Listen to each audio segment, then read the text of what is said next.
Assalamualaikum warahmatullahi wabarakatuh.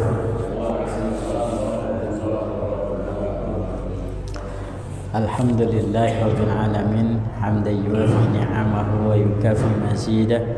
Allahumma shalli ala sayyidina Muhammadin wa ala alihi wa ashabihi ajma'in. Amma ba'du.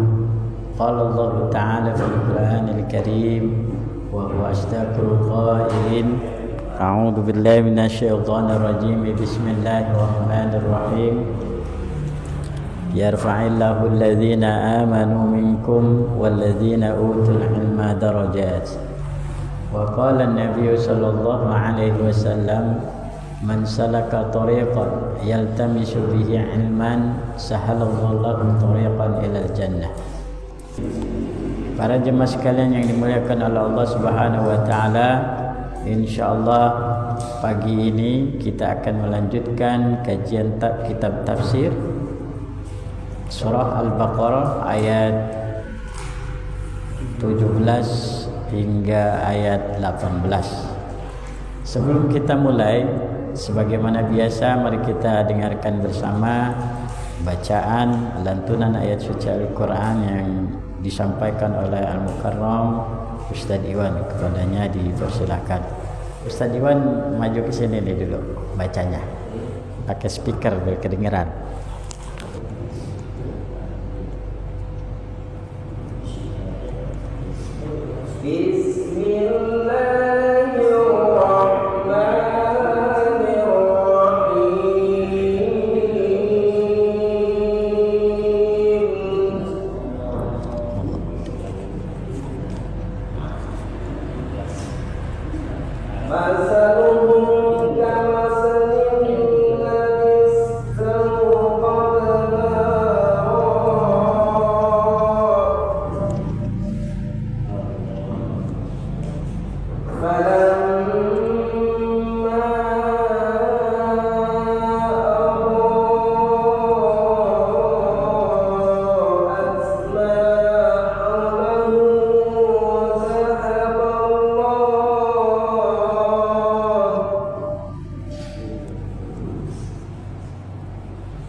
Baiklah para jemaah sekalian yang dimuliakan oleh Allah Subhanahu wa taala. Sekarang mari kita mulai kepada pembahasan ayat yang tadi dibacakan oleh Al-Mukarram Ustaz Iwan, yaitu surah Al-Baqarah ayat 17 sampai dengan ayat 18. Silahkan dibuka kitabnya, halaman 3 yang paling bawah. Ada ya? A'udzu billahi minasyaitonir rajim. Bismillahirrahmanirrahim. Mathaluhum kamathalil ladzi istawqada nara falamma adaa'at ma hawlahu dhahaballahu binurihim wa tarakahum fi dhulumatin la yubsirun. Mathaluhum utawi perumpamaane munafiqun, sifatuhum tegese sifate munafiqun, fi nifaqihim ing dalam kemunafikane munafiqun, kamatsalil ladzi istauqada, iku kaya perumpamaan wong kang nyalaaken iya si wong, au qada tegese nyalaaken iya si wong naron ing api fi zulumatin ing dalam kegelapan. Falamma adaat, falamma mangka tatkala adaat nerang, falamma mangka tatkala adaat nerangi iya nar, ay anarat tegese nerangi iya nar, ma haulahu ing barang kang sekitare barang, fa absara mangka ningali iya si wong, wa istadafa'a lan ngerasa anget, wa istadafa'a lan gawe anget iya nar, wa amana lan gawe aman iya nar, mimman yukhafuhu saking wong kang den wedeni iya si wong hu ing barang. Zahaballahu mangka ngilang akan Allahu sapa Allah binurihim kelawan cahayane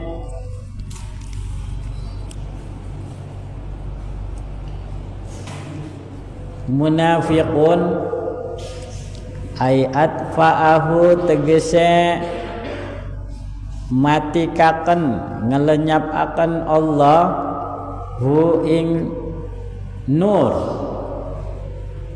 wa jam'ud dhamiri lan utawi jama' dhamir, lapadhum mura'atun iku dadi pertimbangan li makna alladhi kadue makna alladhi, wa tarakahum lan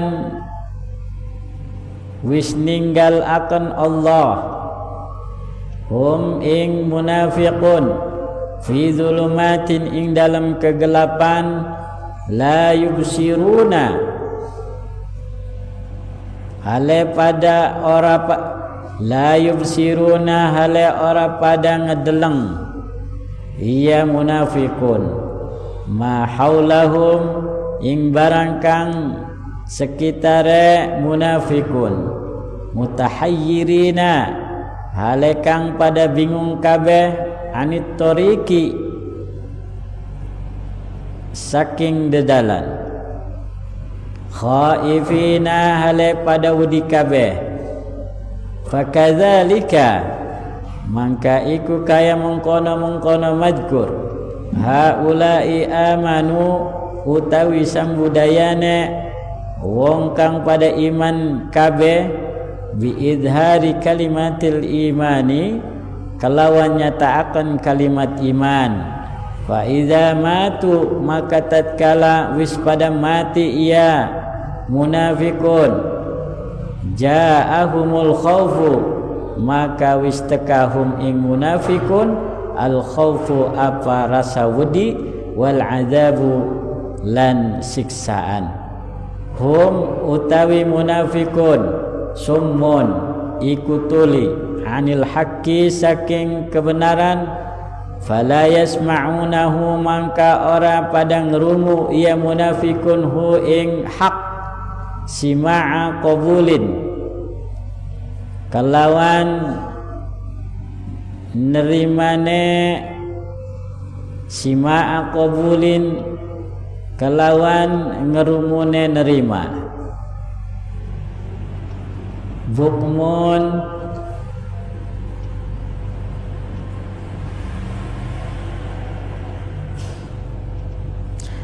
bukmun kang tuli ay kharsun tegese tuli anil khairi saking kebecikan, fala yakulunahu mangka ora pada bisa ngomong ia munafikun hu ing haq umyun kang buta antorikil huda adoh saking dalan petunjuk fala yarawnahu mangka ora pada bisa ngedeleng fala yarawnahu mangka ora pada bisa ningali ia munafikun hu ing huda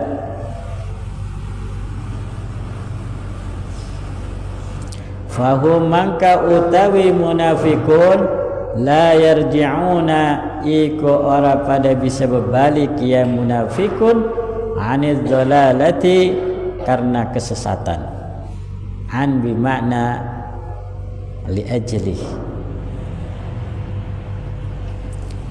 Hadirin para jamaah sekalian yang dimuliakan oleh Allah Subhanahu wa taala, itulah ayat surah Al-Baqarah ayat 17 dan ayat 18. Masaluhum kamatsalil ladzi istauqada nara, perumpamaan orang-orang munafik. Jadi kita coba pahami ayat Al-Qur'annya ya. Perkata masaluhum, perumpamaan orang-orang munafik, kamatsalil ladzi istauqada, sebagai itu seperti perumpamaan orang yang menyalakan naron api. Falamma adaa'at ma haulahu, maka ketika api itu menerangi sekitarnya, dahaballahu, maka Allah melenyapkan binurihim, cahaya kepada mereka, wa tarakahum, dan Allah meninggalkan mereka fi dzulumatin, di dalam kegelapan, la yubsiruna, dalam keadaan mereka tidak dapat melihat, summun, tuli, bukmun, bisu, umyun, buta, fahum la yarji'una, maka mereka tidak akan dapat kembali, maka mereka tidak akan dapat kembali lagi, tentunya karena kesesatan yang mereka buat. Nah, ini tafsirannya banyak di dalam kitab tafsir. Kemarin-kemarin sebelum kita ngaji, ini sebagai perbandingan saya, itu saya sudah baca berbagai kitab tafsir. Ini sebagai tujuan untuk perbandingan. Yang sudah saya baca ada namanya tafsir Al-Baidawi, tafsir Sawi, tafsir Ibnu Katsir, terus Ma'anil Quran, itu sudah saya baca semua, dan kajian tafsirnya hampir sama. Gitu. Mungkin ada perbedaan-perbedaan sedikit, entah dari penjabarannya ataupun entah dari riwayatnya. Banyak ahli tafsir menafsirkan, ya, kalau kita baca di sini, saya tidak menemukan penjelasan lebih luas, tapi menurut saya ini perlu kita kombinasikan dengan dengan tafsir yang lain, ya. Jadi kalau kita melihat nih pemandangan yang sangat menyeramkan. Artinya orang-orang munafik ini sifatnya diibaratkan orang yang menyalakan api. Jadi kalau kita kembali ke masa lalu, belum ada lampu, belum ada listrik, ya kita bisa bayangkan lah, yang umur 30 ke atas pernah merasakan kan gitu ya. Apalagi umur 40, ya, umur 40 sudah pasti merasakan. Kita ngalami namanya tidak ada listrik, belum ada listrik, belum ada aki, belum ada aki, baru ada pelita, ya, baru ada pelita lah. Nah, karena di zaman Nabi ya nggak ada listrik, adanya pelita, ya kan? Pelita juga itu kan obor, ya, obor, ya kan? Udah canggih lah obor mah, udah dikasih minyak tanah soalnya ya. Iya. Dulu di zaman Nabi 1400 tahun yang lalu, kan sekarang 1447 ya. Jadi patokannya di situ. Jadi 1447 tahun yang lalu, kira-kira obornya seperti apa? Kalau kita di zaman tahun yang tahun 70-an, 80-an, itu kan masih ngerasain pelita, tapi sudah kasih minyak tanah, ya kan? Ngalamin nih, minyak tanah itu. Belum ada listrik, belum ada aki, belum ada itu.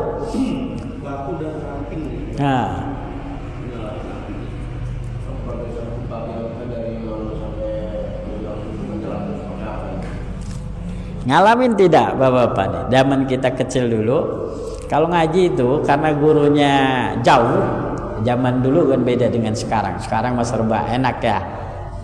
Ngaji itu kalau kita mau ngaji itu ke guru kita itu harus melewati entah sawah, entah hutan, pohon bambu, kuburan, ya kan? Ngalamin begitu kan? Nah, kenapa saya ajak kembali ke situ? Karena kalau nggak saya ajak ke situ nggak serem. Iya, kalau kita cuman perumpamannya sekarang susah seremnya. Setan udah pada takut sama kita. Orang setannya manusia lebih galak dari setan sekarang mah. Kemarin saya lihat pocong jadi siksa. di Kota Tua banyak tuh pemandangan pocong lagi pada disiksa. Bocong-bocongan. Bocong minta-minta, coba. Kan bocong udah nggak ada harga dirinya. Dulu, waduh, pocong itu luar biasa. Iya, makanya saya ajak kembali ke dulu karena ini biar kita ada chemistry-nya lah. Jadi kalau kita ibaratkan ketika pelita ya, di zaman dulu nih, kita berada di masa dulu karena ini perumpamaannya dulu. Kalau kita ketika di suasana gelap, tidak ada cahaya di malam hari, nah kemudian ketika kita menyalakan obor itu, pelita itu, apa harapan kita dengan pelita itu? Pasti kita berharap satu, terlihat, ya kan? Kedua, ya kalau di suasana yang dingin kita mendapatkan kehangatan dari efek dari pelita itu, ya kan? Di malam hari ini kita bicara malam hari. Kemudian selain itu kita akan merasa aman dengan terangnya kegelapan itu. Kita akan merasa aman dari yang kita takuti. Yang kita takuti saat itu tentu banyak lah. Ya, tentu banyak ya. Kalau orang awam pasti ya takut ya yang berbau mistis, ya kan? Jurik lah kan dulu mah setannya macam-macam. Kalau sekarang setannya agak modern. Kalau dulu setannya mantep-mantep ya, ada kolor hijau. Ke kolor hijau udah kesiniannya. Nah, kalau dulu mah yang serem itu wewe gandul. Apa itu? Gondorwo. Oh, gondorwo, wewe ya. Wah, apa itu udah serem banget kan? Nah, iya, kalau dulu. Jadi kita satu itu aman dari sesuatu yang mistis, aman juga dari kejahatan. Ya, kalau ada orang yang niat berbuat jahat, maling dan sebagainya, rampok kan kelihatan. Nah, jadi dengan terangnya api itu, maka kita tadi merasa aman dari hal yang kita takuti. Kalau kita kedinginan merasa hangat. Tapi dalam keadaan seperti itu, ketika kita sudah menyalakan api itu, kemudian Allah padamkan. Dan api itu tidak bisa hidup lagi. Sehingga kita dalam keadaan gelap terus, tidak ada cahaya. Kiri kanan tidak ada cahaya. Pokoknya gelap, gelap gulita. Ya paling mengandalkan cahaya bulan. Ya kan? Cahaya bulan gimana remang-remang begitu. Cuacanya. Apalagi tinggalnya di tengah sawah. Nah, ya kalau dulu kan begitu kebanyakannya. Memang kita bicaranya kalau dengan zamannya di wilayah di zamannya para sahabat, zaman Nabi itu tidak beda dengan zaman kita di tahun-tahun itu. Jadi keadaannya hutan banyakan, terus tanah lapang kayak gitu, tanah-tanah pertanian banyakannya. Ya remang-remang seperti itu aja yang kita rasakan. Jadi hawa yang didapati oleh kita adalah rasa takut, rasa dan sebagainya. Tidak ada cahaya. Ya, jadi bagaimana mereka tidak ditinggalkan dalam keadaan gelap? Karena sifat mereka ini sudah sangat melampaui batas. Mana di antara melampaui batas mereka? Dikatakan di dalam kitab Tafsir Sawi itu, wa kanal munafiquna idza hadaru majlisan Nabi sallallahu alaihi wasallam ja'alu asabi'ahum fi adhanihim. Jadi ketika mereka hadir, orang-orang munafik ini ketika mereka hadir di majelisnya Nabi, jadi namanya orang munafik kan seakan-akan dia ini orang Islam murni, orang Muslim, orang mukmin, ya kan? Padahal di hatinya tidak. Hanya ketika mereka hadir di majelis Nabi, ketika wahyu turun disampaikan oleh Nabi kepada para jamaah, kepada umatnya, saat itu mereka menutup telinga. Begini. Ya, menutup telinganya. Begini. Tuh. Tapi menutup telinganya ini baik dengan secara fisik, tangan mereka begini, atau dengan tidak dengan fisik. Jadi artinya tidak mau mendengar, ya, secara makna yang lainnya tidak mau menerima, tidak mau mendengar wahyu yang disampaikan oleh Nabi. Jadi dia menyembunyikan apa? Keingkarannya itu dia sembunyikan gitu, supaya tidak ketahuan. Kalau ketahuannya mereka bisa dihukum gitu. Nah, jadi dengan sifat yang demikian itu maka diperumpamakanlah seperti orang yang menyalakan api. Nah, di sini ada tafsiran begini. Orang yang menyalakan api ini artinya dalam arti yang lain adalah iman. Dia ingin memasuki orang yang beriman lah gitu. Ya, ini maksudnya begitu. Orang yang ingin menyalakan api, orang yang menyalakan api.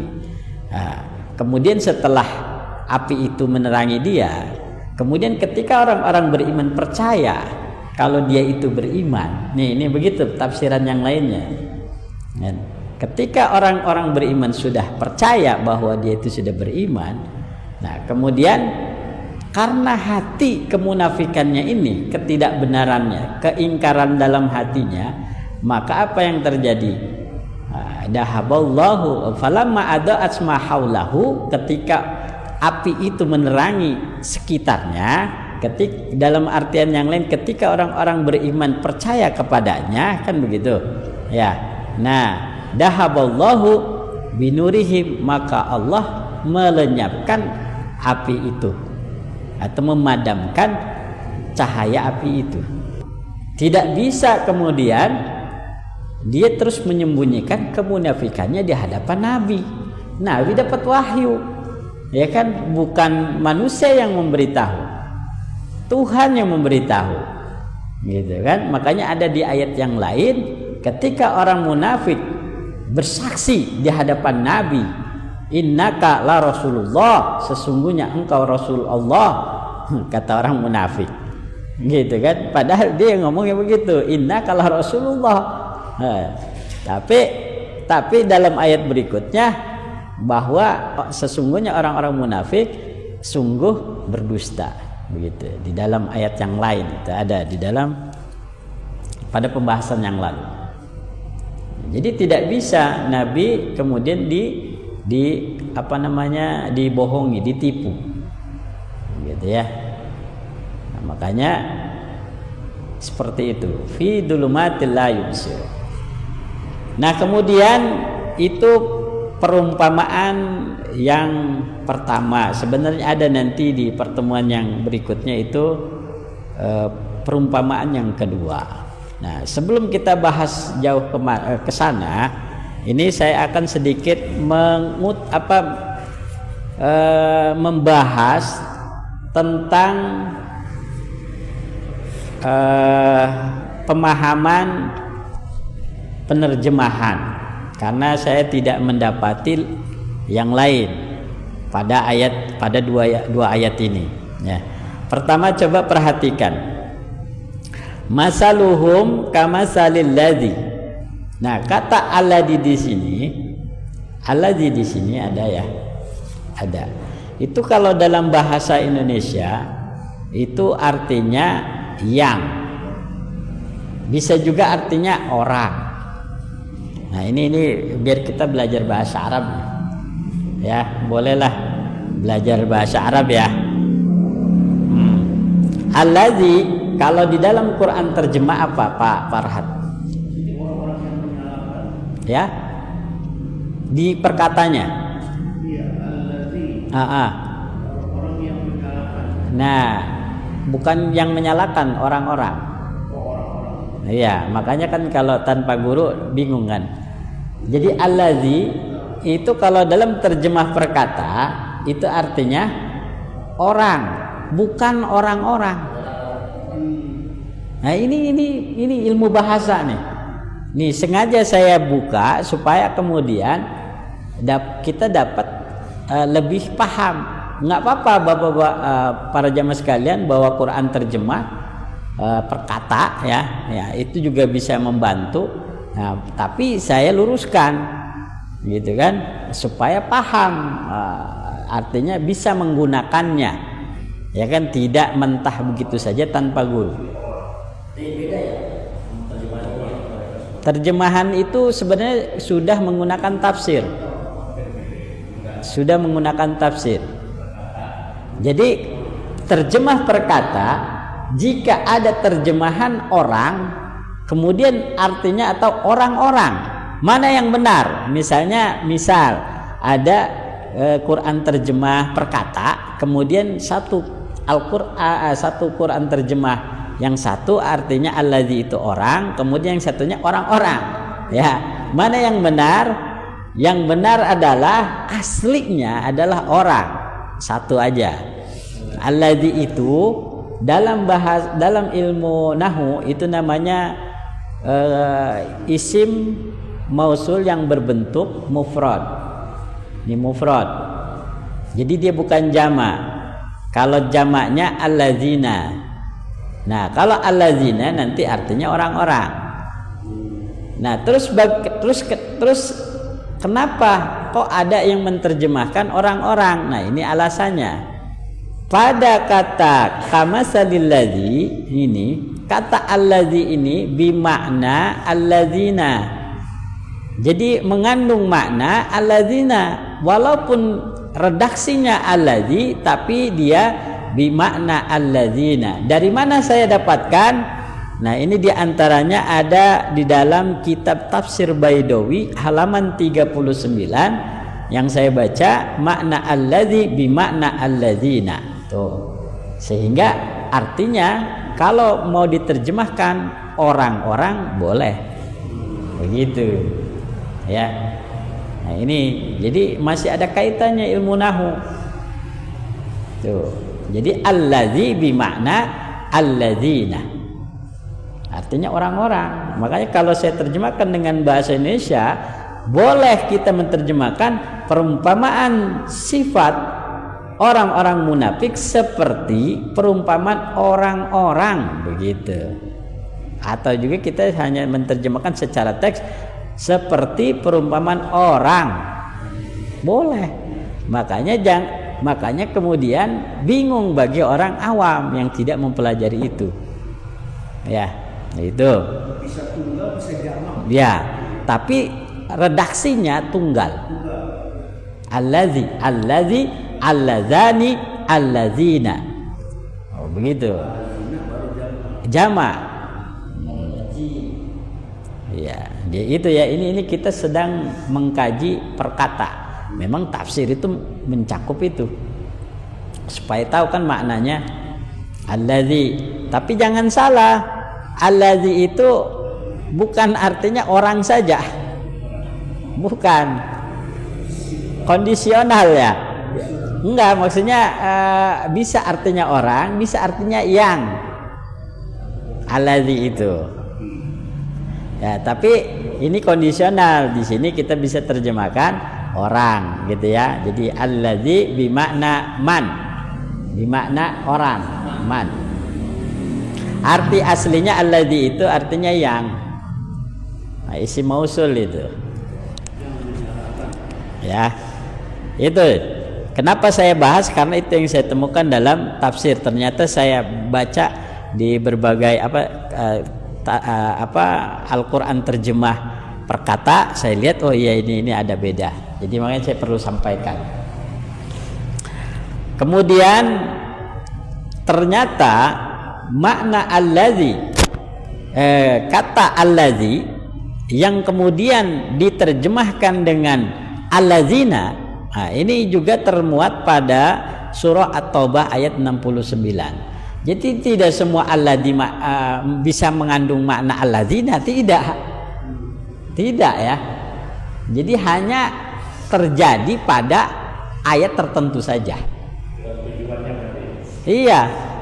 Nah kebetulan yang saya jumpai ini ada juga pada surah At-Taubah ayat 69 yang penggalan katanya bunyinya wahuttum kalladzi khadu. Nah, ini kalau ini harusnya, mohon maaf, secara ilmu nahu harusnya kalladzina khadu. Jadi kalladzina khadu. Ini secara ilmu nahu. Secara ilmu nahu standar tapi ya. Tapi karena kalladzi di sini maknanya alladzina maka sah. Jadi khadu. Ya. Kalau yang tadi masalul ladzi istauqada. Nah, itu istauqadanya sudah kalau ininya ya, ilmu nahunya istauqada itu fiil. Istauqada itu fiil madi. Istauqada, istauqadu gitu. Makanya kalau ini kalladzi karena alladinya mufrad, alladzi istauqada yang menyalakan. Nah, kalau di surah At-Taubah ayat 69 itu alladzi khadu, khadunya sudah jamak. Khadu.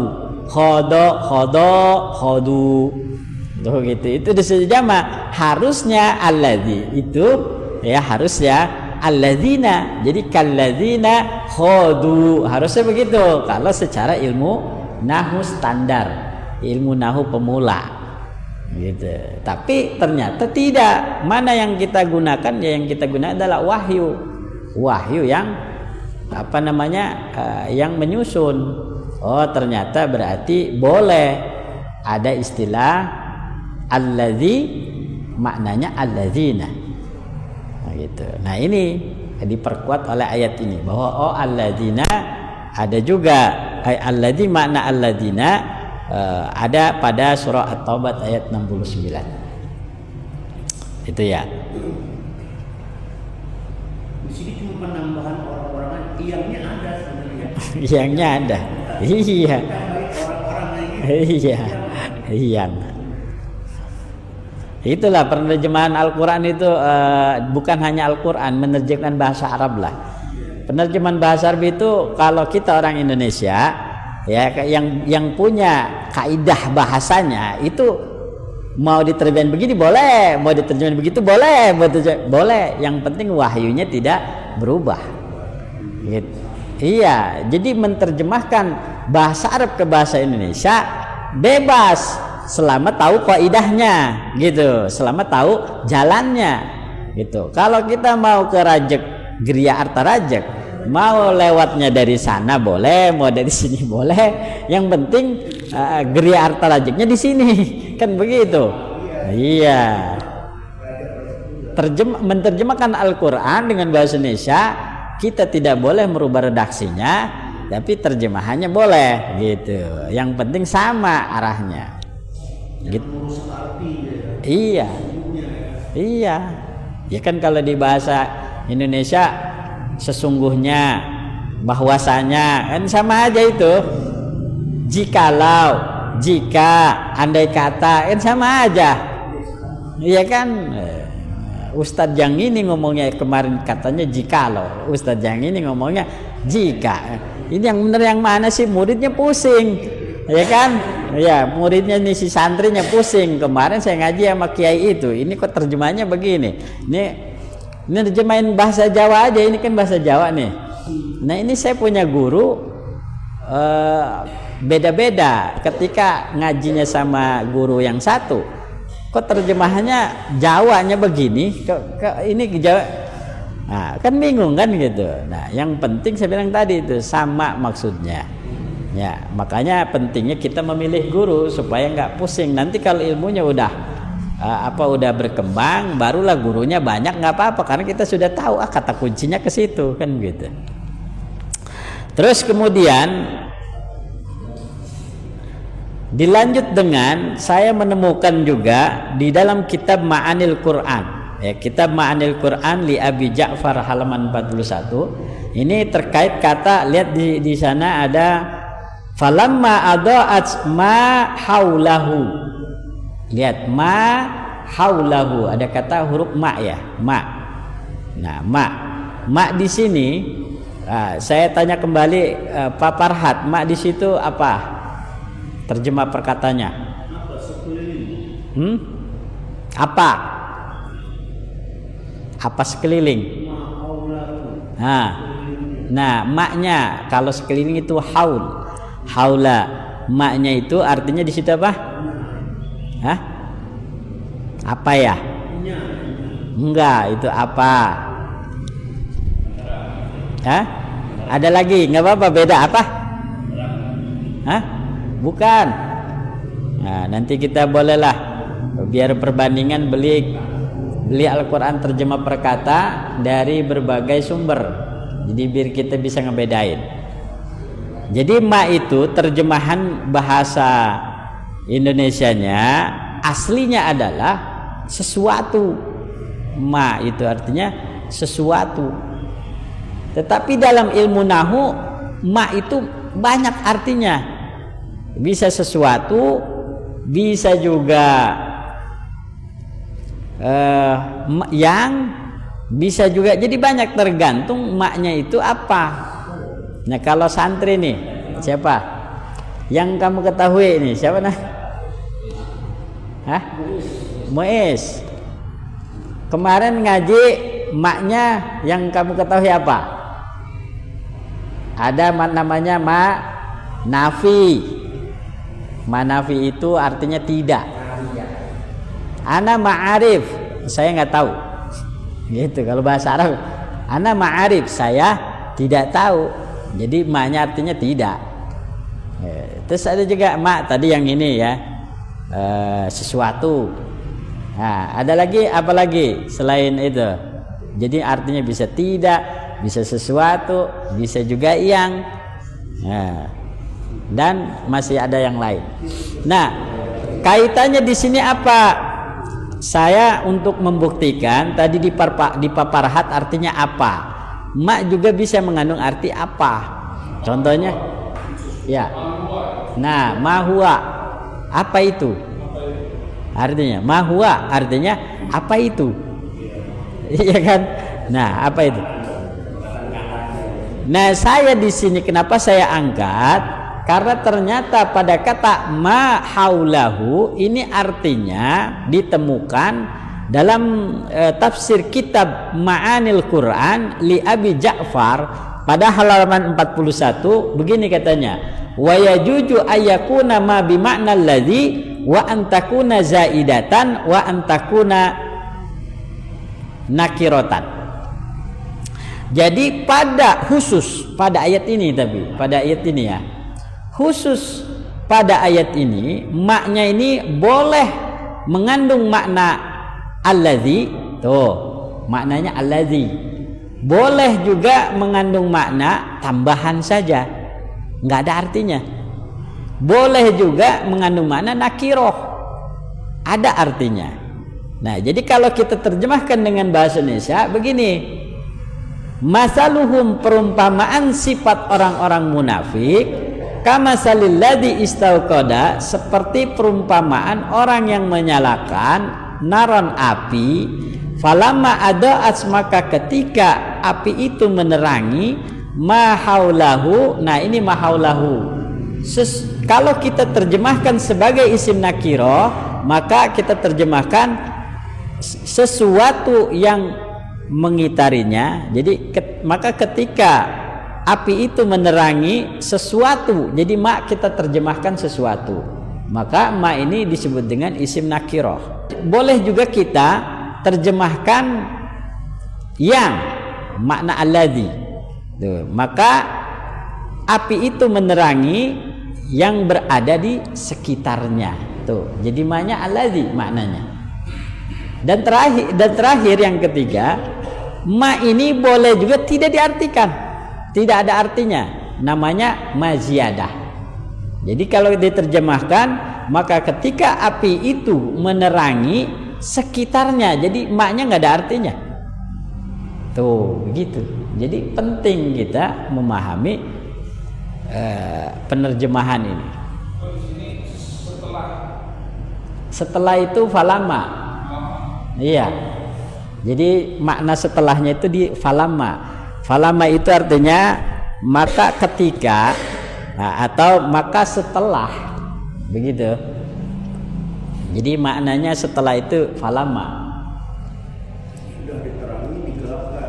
Iya. Sudah orang itu yang menyalakan. Dalam tafsir yang lain, ketika dia menjadi muslim, begitu, berarti kan terang dia tuh. Nah, iman, karena api itu adalah cahaya iman. Dia masuk Islam, ya kan? Karena sifat kemunafikannya, dia berdusta, dia mengingkari keimanannya, menyembunyikan kekafirannya, ya kan? Nah, Allah bukakan kebusukannya itu, kemunafikannya itu dengan cara dahaballahu binurihim, gitu. Allah melenyapkan cahayanya itu, mematikan cahayanya. Jadi Allah tunjukkan kemunafikannya, iya begitu, dan membiarkan dia dalam kegelapan, dalam kesesatan.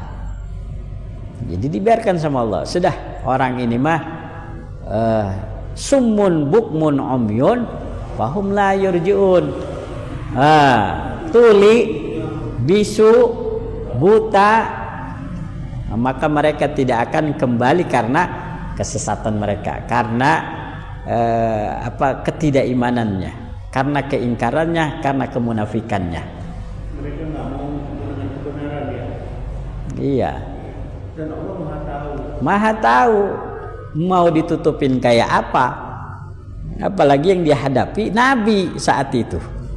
Iya.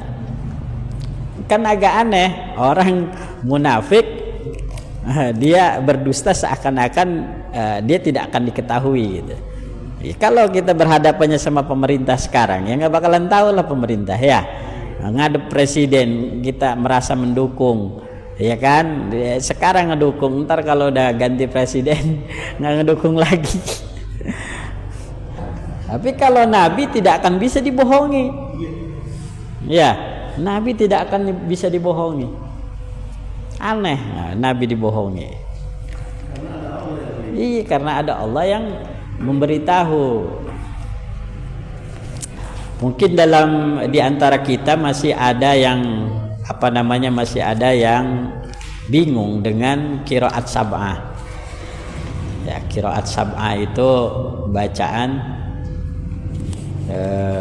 qiraat 7 ya. Nah, ini saya ambil beberapa pemahaman tentang qiraat sab'ah. Kenapa saya angkat itu? Karena termasuknya di sini kan ada, kita tidak terlepas dari bagaimana cara baca Al-Quran yang tepat. Ya, tidak terlepas dari itu. Terkait itu kita sering membaca Al-Quran panjang pendeknya. Nah, kemudian ada bacaan yang berbeda dari beberapa kalangan. Nah, ini sebagai contoh mad, misalnya mad ya, kita baca mad. Ternyata qiraat itu yang disepakati yang kuat adalah qiraat sab'ah, qiraat yang 7 ya. Nah, tapi kalau imam-imamnya bukan 7 gitu. Itu ada 14 qiraat. Nah, cuman yang boleh diamalkan itu 10. Kalau yang 4-nya itu boleh dipelajari tapi tidak boleh diamalkan. Maksudnya tidak boleh digunakan ketika sholat gitu. Jadi qiraat itu yang kuat riwayatnya 7, kemudian diperkuat jadi 10. Yang 4-nya itu boleh dipelajari tapi tidak boleh diamalkan. Itu tidak boleh dipakai ketika sholat. Gitu aja sebenarnya. Nah, ini terkait itu, ini nama-nama imamnya nih biar ini aja ya, dapat ini ya. Ini kalau yang mau ditulis tulis boleh. Ya? Ada 14. Qiraatnya kan ada 7. Kemudian diperkuat 3 jadi 10. Nah, kemudian sebenarnya qiraat itu semuanya ada 14. Qiraat itu 14, 7 yang kuat diperkuat lagi oleh 3 imam. Nah, kan jadi 10 kan? 10. Nah, jadi yang 4-nya itu yang boleh dipelajari tapi tidak boleh diamalkan. Tidak ya? Iya, ini saya bacakan ya. Nih yang 7 itu namanya Imam Nafi Al-Madani. Yang 7 itu 1 ya, yang sab'ah ya. Imam Nafi bin Abdurrahman. Ya, ini nanti kalau nggak kecatat di videonya di pause aja lah. Nah, iya. Imam Nafi bin Abdurrahman, wafat 169 Hijriah. Tuh, biar lengkap ini, hebat. 169 Hijriah wafat. Kita nulis wafatnya berarti hidupnya berarti sebelum itu. Berarti ini kan masih dekat dengan Imam Malik ya. Imam Syafi'i aja itu 200 Hijriahan itu. Pokoknya kayaknya masih ketemu ini dengan kalau Imam Malik sudah pasti masih ketemu. Kemudian yang kedua Imam Abdullah bin Katsir, wafat 120 Hijriah. Wah, ini apalagi nih? Imam Abdullah bin Katsir, wafat 120 Hijriah.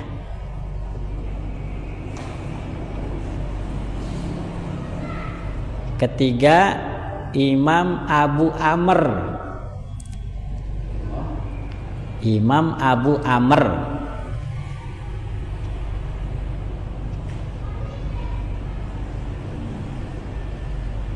wafat 154 Hijriah. Hijriah itu tulisannya H aja.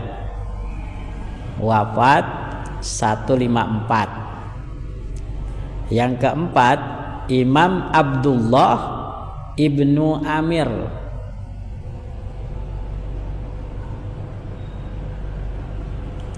wafat 118 Hijriah.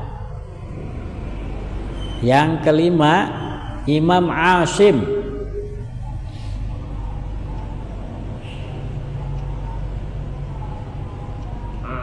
ya ain Asim pakai shad, ain shim shad.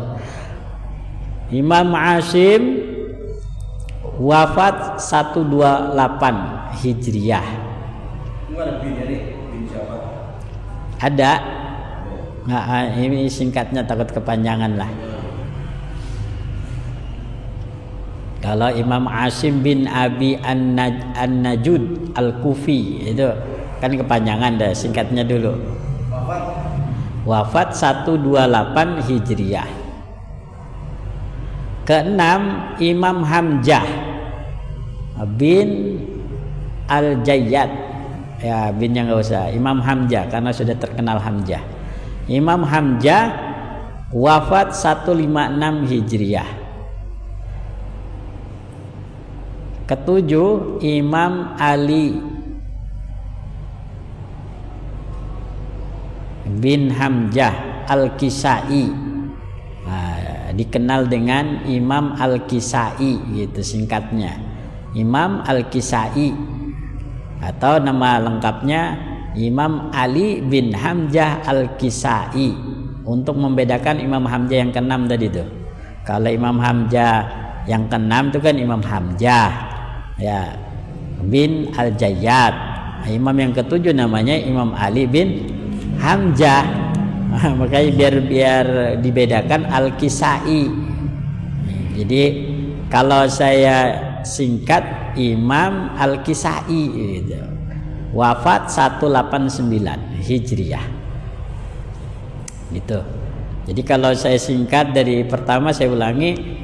Pertama Imam Nafi Al-Madani, kedua Imam Ibnu Katsir, ketiga Imam Abu Amr, keempat Imam Ibnu Amir, kelima Imam Asim, keenam Imam Hamzah, ketujuh Imam Al-Kisai.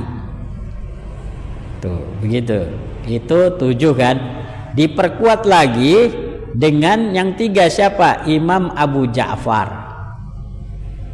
Itu yang ke-8 Imam Abu Ja'far. Kemudian yang ke-9 Imam Ya'qub. Yang ke-10 Imam Khalaf. Nah itu imam yang 10 itu qiraatnya boleh diamalkan, dipelajari dan diamalkan. Diamalkan dalam sholat, diamalkan dalam ngaji dan sebagainya. Nah ini ada yang 4 ini yang tidak boleh diamalkan. Nah, namanya qiraat syaddah. Ya, qiraat syaddah. Nah, namanya pertama Ibnu Muhaisin. Ibnu Muhaisin. Kedua Yahya Al-Yazidi. Ketiga Al-Hasan Al-Basri. Keempat Al-A'masi. Saya ulangin, Ibnu Muhaisin, Yahya Al-Yazidi, ketiga Al-Hasan Al-Basri, keempat Al-A'masi. Itu imam yang 4 ini boleh dipelajari tapi tidak boleh diamalkan. Nah, sebenarnya bagaimana kita bisa mempelajari dari qiraat-qiraat itu nanti? Jadi jika kita menemukan di dalam tafsir, ya, seperti kemarin kita kan sudah menemukan beberapa yang perbedaan-perbedaan itu, ya sebenarnya dari mana sih sisi perbedaannya itu, gitu kan? Itu tidak bisa kita pelajari langsung. Jadi kalau kita temu kita bahas, gitu. Mana yang boleh, mana yang enggak, kan gitu. Kalau memang boleh disampaikan, kalau tidak boleh disampaikan, gitu ya. Karena ada nanti perbedaannya di mana. Yang gampangnya sajalah namanya. Contoh kemarin ada semacam mad itu ternyata panjangnya kan berbeda-beda ya. Ada yang 2, ada yang 4, ada yang 6 kan. Itu ternyata dari qiraat sab'ah itu berbeda-beda. Kayak mad wajib mutasil, mad jaid munfasil. Itu ternyata Ibnu Katsir itu panjangnya 2 harkat. Iya, Ibnu Katsir. Jadi kita tidak bisa menyalahkan orang dia mengikut kepada riwayat Ibnu Katsir. Baca mad jaid munfasil cuman 2 harkat. Ada perbedaan, ada yang mengatakan mad jaid munfasil itu ada yang 2 sampai 6. Ada yang mengatakan 4 dan 5. Iya. Nah, kalau seperti siapa di sini kalau saya lihat Imam Hafaz ya itu 6. Mad wajib mutasil itu 6. Maka bagi kita nih kalau yang paham bisa kita kondisionalkan. Contohnya kalau kita baca tahlil ya nggak mungkin sepanjang 6 harkat. Begitu kan? Kalau baca tahlil karena bawaannya baca Yasin pengennya cepet-cepet kan. Nah, berlaku. Kita punya dasar. Wah, mad wajib mutasil kok dibacanya cuma 2 harkat. Salah itu. Enggak salah. Kita punya ininya, rujukannya. Oh, kita berarti taklid kepada Imam Imam Ibnu Katsir. Karena dibacanya 2. Begitu maksud saya. Ya, jadi kita di sini semakin menambah pengetahuan untuk untuk menjawab kegelisahan tadi tuh. Khawatirnya kita salah baca. Karena ternyata yang kita jumpai ada ya, contoh lagi yang gampangnya lagi tuh kayak alaihim dibaca alaihum. Alaihim dibaca alaihum. Itu ada qiraatnya ternyata. Jadi ya kalau itu masuknya masih dasar. Yang paling jadi ada semacam gini. Ada dalam ilmu qiraat itu ya dibagi menjadi 2. Ilmu qiraat itu dibagi 2. Pertama yang disebut dengan usul, yang kedua farsi. Usul dan farsi. Kalau usul pembahasan kaidah setiap imam seperti hukum mad, qasar, idgham, hamzah, imalat, taklil dan lain-lain. Itu masih membahas tentang usul. Tapi kalau membahas tentang farsi ya, kalau farsi itu contohnya tadi wahwa itu wahwa bahasa Indonesianya dan dia. Wahwa itu kalau dalam qiraat boleh dibaca wahwa. Huruf h-nya itu disukunkan. Wahwa. Jadi boleh wahwa. Nah, wahwa itu berarti qiraat yang lain. Ya. Itu yang ada apa di Mesir itu kan kalau panjang itu ya. Panjang nadanya. Beda sama kita kan. Itu mungkin Iya, bisa. Iya, qiraatnya yang lain. Ya. Nih, di sini saya wahwa itu ya.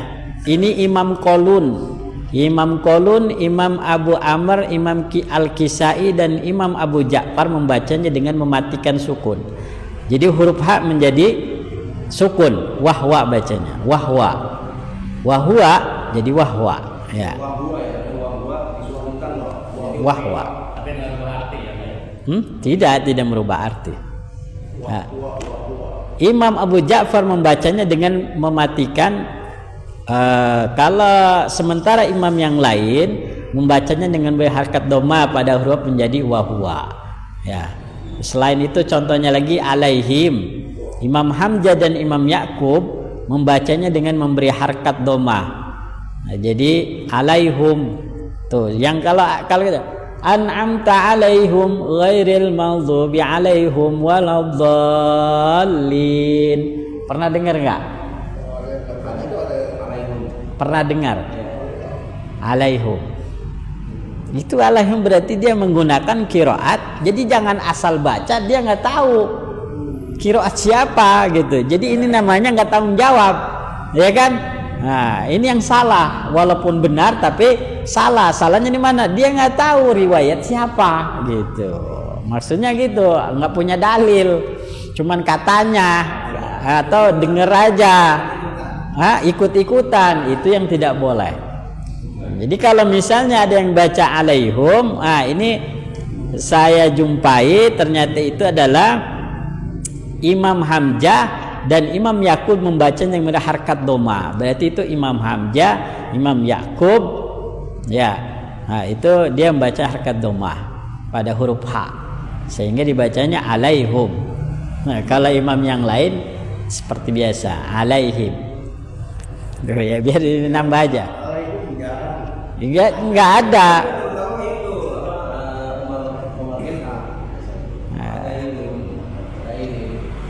Iya, ini biar tahu. Oh, itu Imam Hamzah, ya, Imam Hamzah dan Imam Yakub. Ya, jadi intinya jangan katanya, itu aja. Itu yang tidak boleh. Jadi kita makanya ngaji begini karena kita ngaji tafsir berat. Iya, berat ini, gitu. Tapi walaupun berat, ya pelan-pelan. Makanya kita nggak bisa ngaji panjang-panjang. Maksudnya nggak bisa ngaji banyak ayat. Ya, 2 ayat aja udah kemana-mana gitu. Ditambah ya kan, ditambah ya kita ini pemula ya, jadi harus pelan-pelan walaupun sedikit terus bertambah.